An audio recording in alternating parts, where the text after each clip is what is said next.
Welcome to the Invested Dads Podcast, simplifying financial topics so that you can take action and make your financial situation better. Helping you to understand the current world of financial planning and investments, here are your hosts, Josh Robb and Austin Wilson. All right. Hey. Welcome back to the Invested Dads Podcast, a podcast where we take you on a journey to better your financial future. I am Austin Wilson, research analyst at Hixon Zuercher Capital Management. And I'm Josh Robb, director of wealth management at Hixon Zuercher Capital Management. So, Austin, we're continuing on from the prior episode. Yes. This is a continuation, something we haven't done very often. Absolutely. So, first and foremost, if this is their first time listening, go back to the prior one, part one, and you'll get caught up to where we're at now. Exactly. So today we will be doing part 2 of our episode where we're having a discussion with Shaun Meloy as our guest. So if you have not listened to part 1, listen to part 1 now. But here we go with part 2. How financially literate do you think that the majority of middle-class adults are in the United States? Like, I have a financial plan for right now, and I have one for the future that's going to allow me to retire and not have to worry about the stresses of finance. Like that kind of literate, or I know what a 401k is and how it personally affects my ability to retire at a certain point literate. Yeah. I would say my personal opinion is that most people don't have that level of knowledge. Yeah. More than half. But Josh may have some better thoughts on. He talks to more people than I do. Part of it, I think I can become biased in who I interact with. If someone is seeking out a financial advisor, usually they have some form of literacy that's driven them to the decision to go look for a financial advisor. My exposure to people that I meet with probably leans me one direction to think, oh, look, most people are asking the right questions. But then when I look at stats like this, the other day I was at Findlay High School doing a presentation at a class, and I told them the median savings for retirement for people between 32 and 65 is $5,000. If you stop and think about that, that tells me there's probably a lot of people out there that are not very literate when it comes to finances. If the median savings is $5,000 for retirement, that's not a lot. No. And that takes 32 to 65 and then takes the median or the middle savings rate. So there's millionaires and a lot of people with zero. Yes, and that's the issue is if it's that low for the kind of the middle point, there's a lot of people down below that, and even at 32, worse, are negative. And I would say my answer would be there's a good chunk of people who are so focused on the day-to-day, living that paycheck to paycheck, they don't even have the luxury of thinking beyond that, right? And you think going back to that hierarchy of needs, you've seen if you took any kind of psychology class. Right? Maslow's hierarchy of needs. You have that bottom thing of just your self-preservation, right?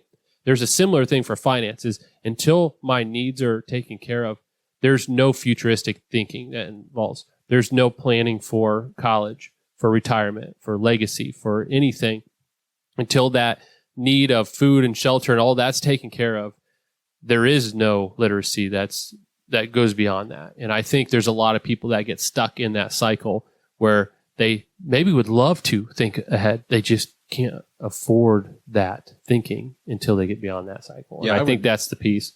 So we're talking to people that I would love to contribute more to my 401k, but I need to be more cash heavy right now because of this life situation, living day to day.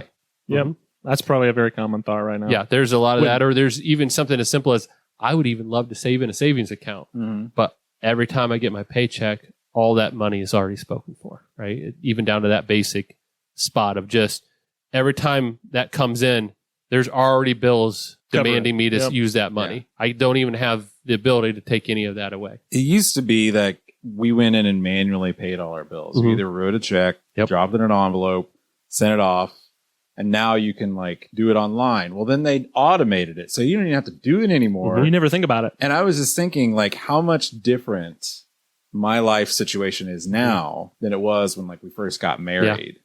And before it was oh shoot, we got to make sure that we got enough to pay. So I had to write the check. I got to write it. I got to write it, double check that we're going to be good. With balance your checkbook. Yep. No, I never did that. But that's what the ledger's for. My mom told me that. I've never balanced a checkbook. I thought it was just for writing notes. Don't forget. I have a check them off. Question. Phone numbers. But now it's all of our bills except for the water bill.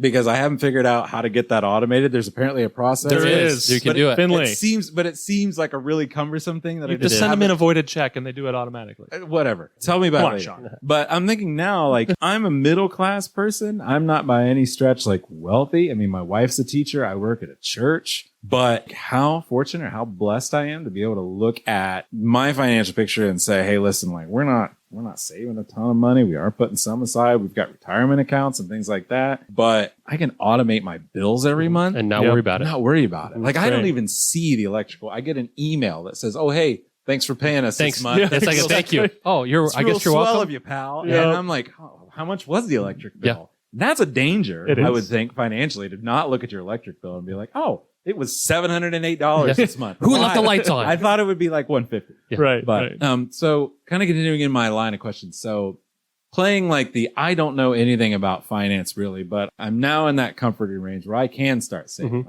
What is my 401k? Like, I know that my employer set me up with one, but what in the world is that? Yep. Yeah. So a 401k, and that term just comes from the tax code of where that's found in the tax code.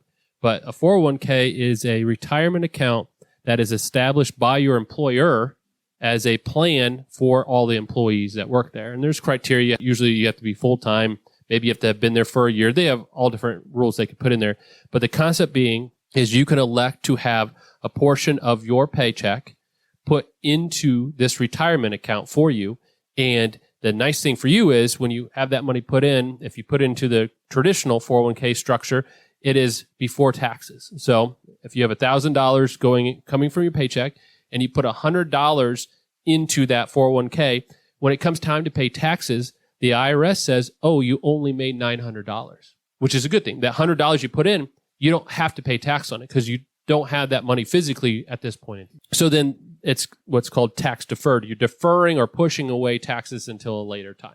Like So when that's you retire. when you you're retire drawing on and it. when you pull Correct. the money out. Then it's like income then. But that's the benefit, right? They want to give kind of an incentive for people to save and say, okay, you can pay tax later. We won't penalize you or force you to find extra money on cash you actually didn't receive.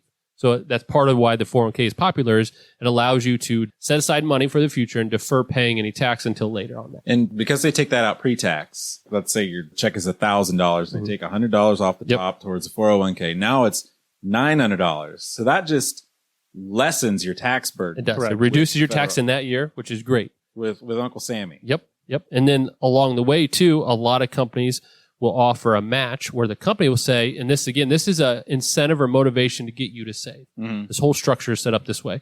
So they'll say, hey, if you put in 10%, or that's what I was using that example, $100 out of 1,000, but usually it's something like 4 or 5%. If you put in something of your money, we will also add money into that account from the business side and on top of what we're paying you. It's not taken out of. So if you put $100, and this is just a simple example, they may say, we'll match that $100 as well. And so then you have $200 saving for only saving $100 of your own money. These 401ks are structured in a way to motivate people to save. Because again, historically, we know people do not do a great job of saving unless there's some sort of incentive to do that. And so this 401k is designed, most companies, it's not a requirement, but most will offer a match of some sort. That match is free money. In fact, it gives you a guaranteed return on your investment right away. Because if I put my $100 in my example, the company matches, I just double my money just by participating. It's a Not great even return. investing or I anything showed like up. that, right? I showed up. That's a I great showed return. up and I did what I needed to do by saving, and I'm getting rewarded for that savings. Along your working career, if you continue to do that, not only is the money you put in, you can invest in and do things with it, but you're getting additional money added by the employer, and that helps enhance your ability to retire and use that money. And that's like step one of what Josh and I have pounded the table on for years now on if you have a full-time job and you are offered a 401k with a match, you do what it takes to get that match as step one. Like that is your retirement savings step one. Then you can worry about doing other stuff on top of that or paying additional on top of debt or whatever on top of that. But before you do anything else, like financially, get your match. Because you do not get that money any other way unless you add to it. Let's say there's that $100 as an example. So if they say, if you have $1,000 paycheck, you put $100 in, we'll also put $100 in your 401k. And you say, I don't really want to. They're not going to give you that $100. No. Right. It's just gone. You're leaving You lose money it. on the table. Yes. So that's why we encourage at the very minimum get that extra money that's being offered or put on the table. My dad always told me when I was, looking for jobs years ago, he said, if you don't take advantage of a 401k match program, you're essentially making whatever the match is less than your buddy down the street, right? So your buddy who you work next to, he's taking advantage of the program and you're not. He's getting that match, so he might be making 5% more than you for doing the same work, and he's just taking advantage of the program. But what do you tell somebody, though, that's in that situation, but they've fallen on some type of financial hardship? I mean, it's expensive to be sick or ill in the United States. Yeah. Something like, what do you tell somebody who's like, I got to pull my money off the table because I need to be cash heavy right now? How do you compel somebody to say, no, stay in? Stay in. Bear the burden. That's a balance. Yeah, and that's where we can have a conversation before it happens. That's where something like an emergency fund would kind of give you that cushion between there and needing to stop your 401ks or take money out. And so an emergency fund is just cash on top of what your daily expenses are. And our goal is to get somewhere around 3 to 6 months. Right? That's the end result. And the whole reason for that is that's the average time frame people need if they see a disruption in their income. 3 to 6 months to go out, find a new job, go through the interviews, start the job, and get to the first paycheck, right? Because when you start day one, they're not handing you a paycheck because you haven't done anything for them yet. No. And so that 3 to 6 month gives you that cushion to make an adjustment if your income's disrupted. But that's really the key when it comes back to that hierarchy of needs is that 401k is great to get that match. But if you're just coming out of that paycheck to paycheck stage, even before that 401k, an emergency fund gives you that peace of mind to say, I can part with some of my money in savings because I know I'm living below that need point. And so that's the first step would be what I would tell someone is get an emergency fund that gives you the cushion that if there's a disruption, you can cover some of those expenses before you have to go to the 401k and stop that or take withdrawals, things like that. You can get to your 401k. There are hardship withdrawals, things like that. We don't always encourage it, but you're right. There's life situations that worst case scenario, there are ways around that you can access it. So even then, you've been contributing. Some type of financial hardship falls on you. That's the last resort. Yes. Like if I really need, I've got something there and I'll just have to figure out how to build that back up later on. Yeah. There's hardship withdrawals, and with a hardship withdrawal, depending on, there's certain criteria, but you can take that withdrawal. You'll owe some tax on it because again, you haven't paid tax on that income yet, but you'll owe tax. If you're able to repay it, sometimes with hardship withdrawals, you can actually put the money back in it. Let's say it was a temporary thing and you were able to get that money back in a certain time period. You could actually put it back in certain instances. But yeah, there is access to that money for, especially hardship, especially when we're talking medical, things like that. So it is accessible. We encourage people to think of it as I can't touch it just because the habit, because if you know it's there, you're more likely to kind of stick your hand that direction. But if you say, 401k, I'm saving for retirement. It's not for anything else. And you kind of have that as a mindset outside of those dire emergencies. That needs to be the mindset. And that kind of builds on the fact that as people move jobs, which is a very common thing, especially in this current environment we're in, people are moving jobs, moving companies all the time. A lot of people, when they leave a job, they will cash out their old 401k and then they'll go on their next job and start contributing to that one. But really the best option is to either put it in a rollover IRA, and Josh can explain what that is, or roll it right in directly into your new 401k plan. That's usually an option as well, and you never have to pay the tax, the penalty of doing that when you do it that way. Yeah. You pretty much just keep it in that retirement structure, saying, I'm not touching it yet. Yeah. As long as you're not touching it yet, there's no tax on it. Correct. Portable. You move it with you as you go. Yeah. And so you don't need to have 4 401ks and all your old employers. You can bring it with you to your new place. Or if they don't offer one, you can put it outside of a 401k as long as it stays in some sort of structure where it's designed for retirement. And that's what an IRA is, individual retirement account. So, for savings, the 401k is probably the most popular and easiest accessible structure for people that are working to start saving. And a matter of background of how we got to where the 401k is so popular, because it's by far the most popular retirement option right now. But when our parents, or especially our grandparents, were growing up, 401ks were very unpopular. In fact, they didn't come around until it's more recent 80s, I think, or 70s or something like that. But anyway, it was a pension, right? Everyone had a pension. You had a pension, you got guaranteed income for life. It was an annuity essentially at that point. And that's how people retired. And that's really the only way they did. But companies were able to say, wow, this is really expensive to have a pension plan and to fund this forever. And it ultimately became a very tax incentive, savings cost incentive thing for companies to do to put this new structure out there once it was allowed to be doing 401ks. So what's a mutual fund? A mutual fund. Good question. Yeah. We did do an episode on mutual funds. Mutual fund, high level, is a basket of investments that enables someone to own a bunch of things more efficiently. So a mutual fund, there's another term, an open-end fund. That's kind of what mutual funds fall into. So they're synonymous. They're the same thing. They're just used two different ways. So for instance, if you said, I want to invest in the United States stock market, one of them is the S&P 500. 500 companies. There's actually 505, but that's a whole nother story. But the S&P 500, there's 500 U.S. companies that gives you kind of a broad exposure to the economy. And if you invest in the S&P 500, you're pretty good. Now, if I were to go out and try to buy every single one of those holdings, all 505 companies, I would need a good amount of money to do that because each stock trades at a different price. I have to buy a little bit of everything. For a while there, you had like Amazon was a couple $1,000s just for one share. So like if I was trying to own this, I needed a good chunk of money. So this mutual fund is a way of saying, hey, you want to own the U.S. stock market? We'll actually be owning all these things, but you can buy a share of this mutual fund. We're mutually all pooling our money together, and I'll own it all, and I'll then disperse the gains and the profit to everybody that owns it with me. For a small fee. For a small fee. And so you're, in a sense, hiring a manager, and this mutual fund manager is building this basket of whatever you're agreeing to, because they'll be very clear what their objectives are.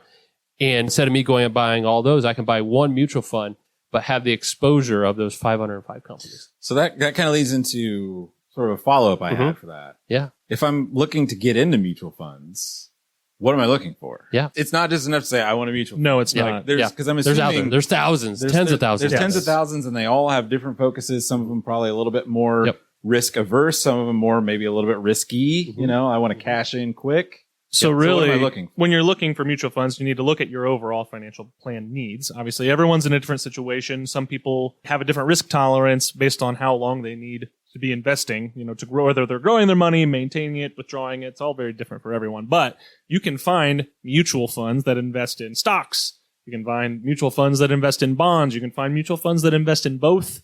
You can find target date mutual funds, which say, I want to retire in 2040. And this fund is managed the whole way, so it adjusts what I need to have as I need to have it throughout all the way there. Well, that's a different topic, but we're not going to get into the details of how that works. But you can buy all these different kinds of mutual funds for different asset classes. Within those, you can buy things like index funds. So an index fund would be literally a manager is mirroring the index. So an S&P 500 index fund holds within a very tight tolerance the same exact weightings and stocks that are in the S&P 500. It's very cheap because they're not actively doing anything. They're just going and buying what the market has. Cheap from an expense ratio standpoint, but it gets you great diversification that way. You can also look at things like actively managed mutual funds. So you can hire managers that have expertise in growth stocks or expertise in energy stocks or value stock, all these different things, small caps, international, emerging markets. They're experts in a certain industry or certain segment of the market, and they are picking 20, 30, 50, 100, 200 stocks and weighting them as they see fit. That's different than the market in an effort to try and beat the market. So that's what we would call an active manager. Typically, those have a higher expense ratio. They're more expensive to manage from the management cost, but their goal is to outperform the market over time. You can also do the same thing for bond funds. You can get a bond index fund where you're essentially buying the bond market. Very easy to do. Or you can hire managers or buy funds that have managers that are individually picking bonds and overweighting, underweighting certain areas of the bond market there in order to, again, achieve their goal, which is usually to beat some sort of index over time. Yeah. When you're asking how do I find what I want, first you say, what am I trying to achieve? If your goal is, I want to own something that's investing in the U.S. stock market, that's your starting point.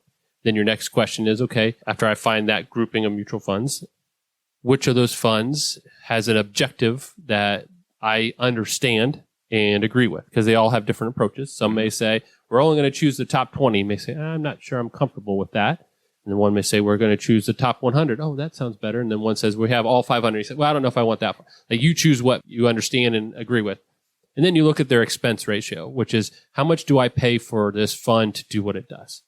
Does it make sense? Do I understand how much I'm going to pay them? And am I willing to pay that?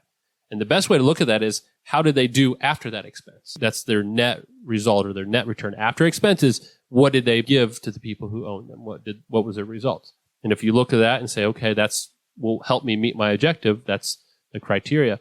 And then there's little nuances. Like Austin said, there's managers. Is this manager new? Has he been around for a while? What's the track record? Do I think they'll be able to achieve the things they've done in the past going forward? So once you find those, you can buy the mutual fund. Now, see, with like a manager like that, you're really just going off of their ability to outplay the market. Yes. Yeah, it depends on what they're trying to do. Maybe their expertise is not outbeating the market, but they're trying to limit risk in some way. So maybe they're always going to underperform the market, but on the downside, they're going to actually hold up better. It depends on what your objective is and say, do I think this manager has the ability to do that? And historically, have they been able to achieve it? And that's the interesting thing when you're looking and evaluating managers, which is a lot of what I do when I'm looking at mutual funds, is you look at managers' performance over trailing periods compared to their benchmark. Okay, easy to find, very easy data to find. However, past performance is no guarantee of future results. So suppose they managed 08 and 09 really, really well. Maybe they went to cash or did something crazy. So they outperformed by 40% or something in 08, 09. And they've had very middle of the road performances. Then, well, the trailing returns might look fantastic. But you have to understand that they may not be able to do that again. Or in the short term, they look great. In the long term, they look terrible. There's been so many different market environments that it really gets very tricky when you're looking at those things. I think going in with the expectation that it's always going to be the same that it was is an unfair expectation. When I'm looking at managers, I'm looking for consistency. You don't always have to knock it out of the park every single year. Maybe you don't want to be on the top, but I never want you to be on the bottom. Just kind of hover in the middle. And if you're hovering in the middle over time, you're going to outperform and do well. So that takes away some of that. Because, I mean, is it reasonable to say, well, like in 08, this guy made all the right moves, but the next time around, he might not. He might not. It may just even be different. For instance, I've known a couple of funds where in 08, 09, their fund was a certain size, and that size gave them flexibility to move around.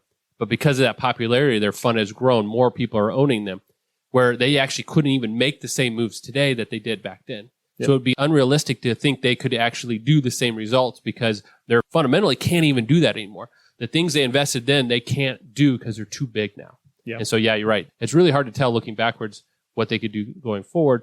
The bigger thing is, what are their objectives?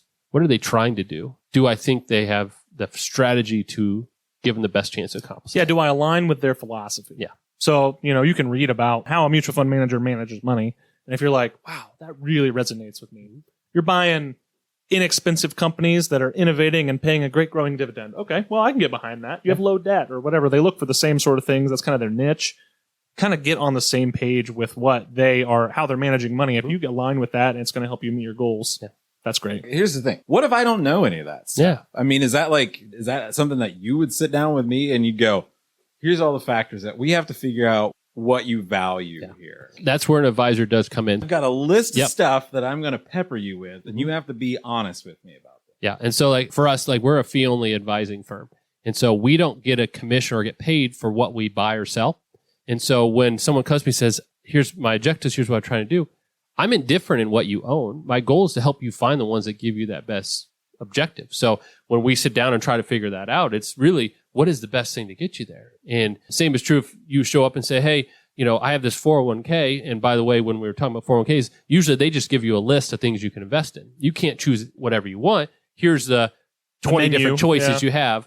And then as an advisor, we would say, okay, these are your choices. Which are the best out of that group? There may be something better out there, but it's not available. So let's choose what you have. Let's pick from your list and help build the best portfolio. And so that's really what an advisor's job is, to say, okay, let's first figure out your goals. And then let's find the things that give you the best opportunity to reach those goals. And that's really what I spend my time doing with clients, is saying, okay, tell me your dreams, your expectations. If money wasn't a factor, what would your life look like? And then let's find a way to help you get to that point. We always talk about financial freedom as you may still be working, but the financial freedom is you're making all decisions not because you need money, but because that's what drives your purpose and gives you passion. And that's the goal for everybody, to get to that point. Yeah, because I feel like a lot of people, when they hear that phrase, financial freedom, they think, well, I'm going to be, I'm going to have my summer home. That's and I'm right. gonna have my regular home, and I'm going to have a boat, and we're just going to be able to just live real nice. Yep. But I think for other people, the idea of financial freedom is like, I just want to be able to pay my bills and have a little bit left over at the end of the month. And I think there's more like I don't that. have to stress Yes. about expenses that are coming in Yep. because I know that I can cover it and I can still put a little away, or I can go and take a vacation when that vacation time comes up. I can go somewhere. I can get out of Findlay. Or it's a career change. I'm at a spot financially where I'm comfortable that I can make a career decision that's less based on what I'm going to get paid and more on what really motivates me to get up in the morning, right? And we've seen people make a transition in their career, just being able to say, hey, this is really what I'm passionate about. Let me find a way to do that and make that adjustment. And so you need to be comfortable with your finances in order to sometimes make that step in the next phase. A lot of what I find it to be is realistic expectations.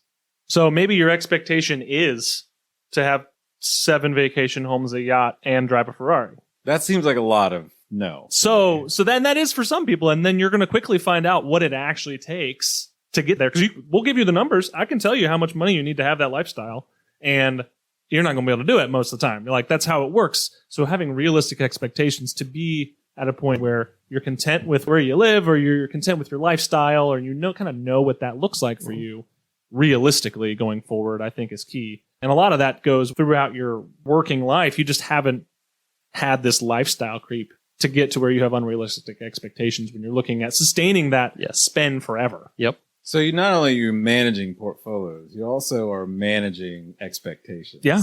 Yes. You are not going to get to that level of it's living in the hills and driving an exotic sports car. It's taking what are your goals and then can you get there? And if the answer is no, then we need to have an honest conversation about either adjusting those goals or adjusting what you're doing to get there, right?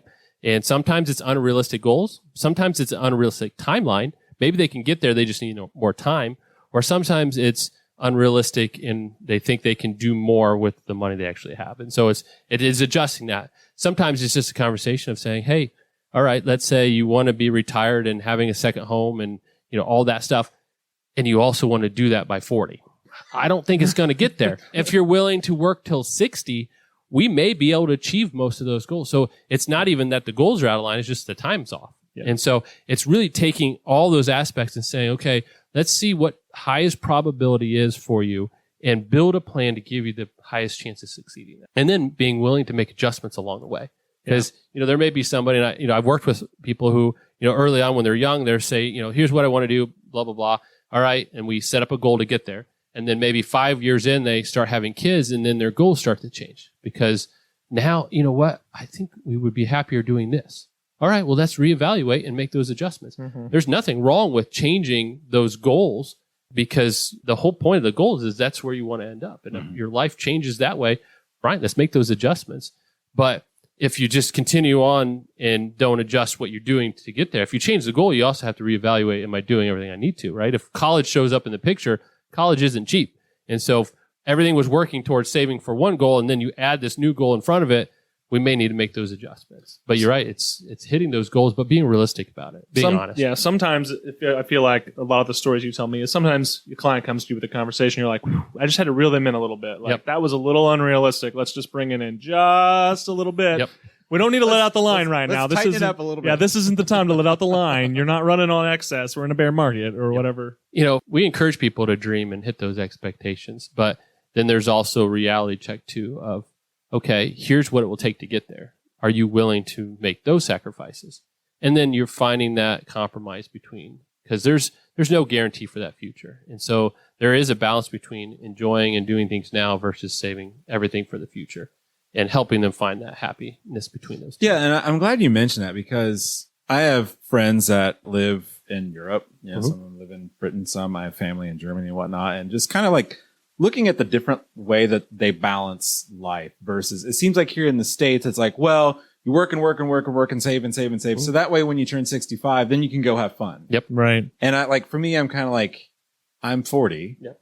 I know how I feel in the morning. I'm not sure I'm going to want to go have fun when I'm 45. Yeah. But looking at the way that like my family overseas and my friends overseas, they seem to have almost like a better balance. They're enjoying life now while also having some way of saving for the future.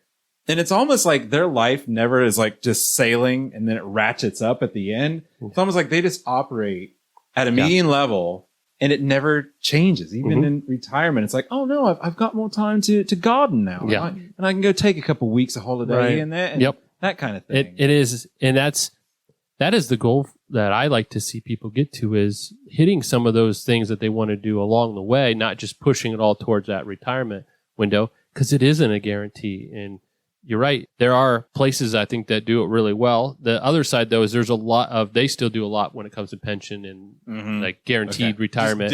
It's a different structure. Yeah. 12 weeks paid vacation at 19. Yeah. But in general, you're right in that. Pretty sick. Yeah. It is. But the other side to here is there's a lot more onus on the person. But if you do it right, you could then far exceed what they're getting, because there's just a set guarantee on what they're going to get. You can't go beyond that. You can't work super hard and get extra in your investments. You're going to work super hard and get the same amount that you were before. Yep. There's a give and take for all that. Give and take. But the key that they are figuring out, though, is enjoying some of that along the way. And I think a lot could be said here about doing some of that, is hitting some of those bucket goals throughout your working life, not just saying all these things will be done when I'm 65. And who knows if I'll actually be able to hike a mountain at 65 when I should have done that in my 40s. I'd really like to see Rome, but I'm like, and when I'm 65, 7 years old, I don't want to get on a plane and fly for 8-9 hours to get there. Walk around all day. Walk around, and I certainly don't want to be the stereotypical American who's on, one of their little scooters trolling around the cobblestone of Rome. Yeah, like that's just not going to be a good look, and I don't think I'm going to enjoy it. But. Tune in next Thursday as we continue our conversation with Shaun.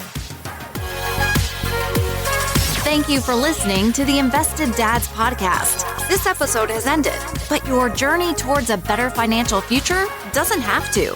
Head over to theinvesteddads.com to access all the links and resources mentioned in today's show. If you enjoyed this episode and we had a positive impact on your life, leave us a review, click subscribe, and don't miss the next episode. Josh Robb and Austin Wilson work for Hicks & Zerker Capital Management. All opinions expressed by Josh, Austin, or any podcast guests are solely their own opinions and do not reflect the opinions of Hicks & Zerker Capital Management. This podcast is for informational purposes only and should not be relied upon for investment decisions. Clients of Hicks & Zerker Capital Management may maintain positions in the securities discussed in this podcast. There is no guarantee that the statements, opinions, or forecasts provided herein will prove to be correct. Past performance may not be indicative of future results. Indices are not available for direct investment. Any investor who attempts to mimic the performance of an index would incur fees and expenses which would reduce returns. Securities investing involves risk, including the potential for loss of principal. There is no assurance that any investment plan or strategy will be successful.